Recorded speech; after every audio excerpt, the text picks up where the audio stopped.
في 2 3 4 5 10 100 شافوه، مش آلاف مؤلفة وملايين دلوقتي شافوه. وصلوا للقذارة دي وفي الشارع بيعملوا كده. عايز اتكلم على حاجة كده استفزتني، موضوع البنت والولد اللي فوق الكوبري، وقلة الأدب والرذيلة اللي كل بيتكلم عليها. في نقطتين بس عايز اتكلم فيهم. أول نقطة، هو الواد والبت 15 سنة 16 سنة، يعني سن مراهقة، وللأسف أكنهم تحت تأثير مخدر الشهوة والرذيلة والغريزة. فمش حرفيا حتى لو هم بالغين وعقلاء وعندهم من العقل، يعني مفيش طبعا ما يكفي، مفيش نضج خالص، يعني متاخدين ومتساقين بسبب الشهوة والغريزة، بالأخص عند الولد أكتر من البنت. بس مش ده المهم. الأهم بالنسبة لي حته بموضوع ان احنا الناس بقى بتعمل ايه. اكتر حاجه ادور عليها، ادور على الترند.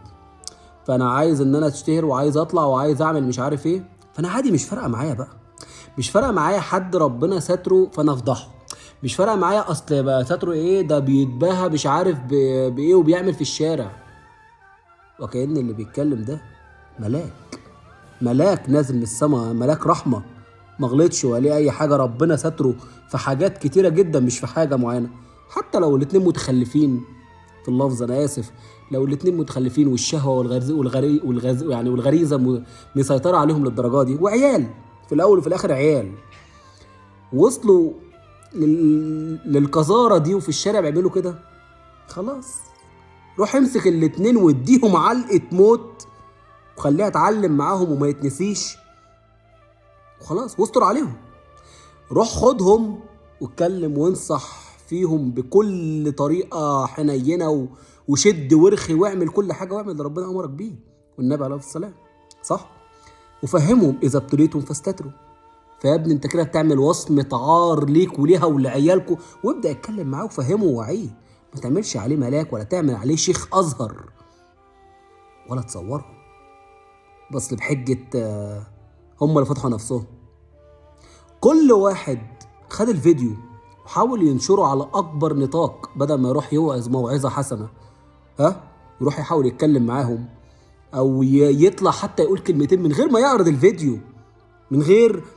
الفيديو، يحاول يتكلم يوصل رساله للجيل اللي طالع، ويحاول يوري له التجارب ان ده اخرتها حبيبي، اخرتها سودة يا بابا عليك وعليها وعلى عيالك وعلى سمعتك، ده غير اللي في الاخره.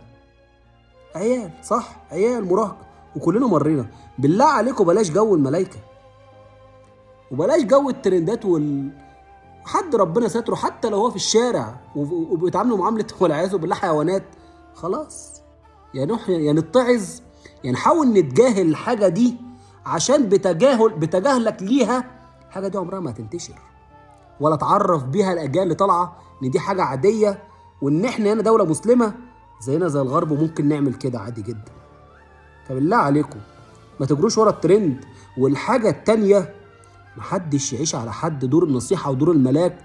عايز تنصح وعندك حاجة عايز تعملها، ما تعرضش وما تفضحش حد ربنا ستره، حتى لو في الشارع برضه ربنا ستره.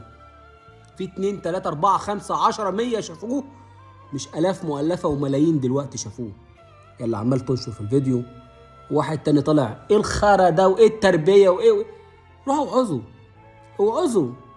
اوعظوهم، اتكلموا معاهم، اي حاجه بدل الفضايح اللي انتوا بتعملوها.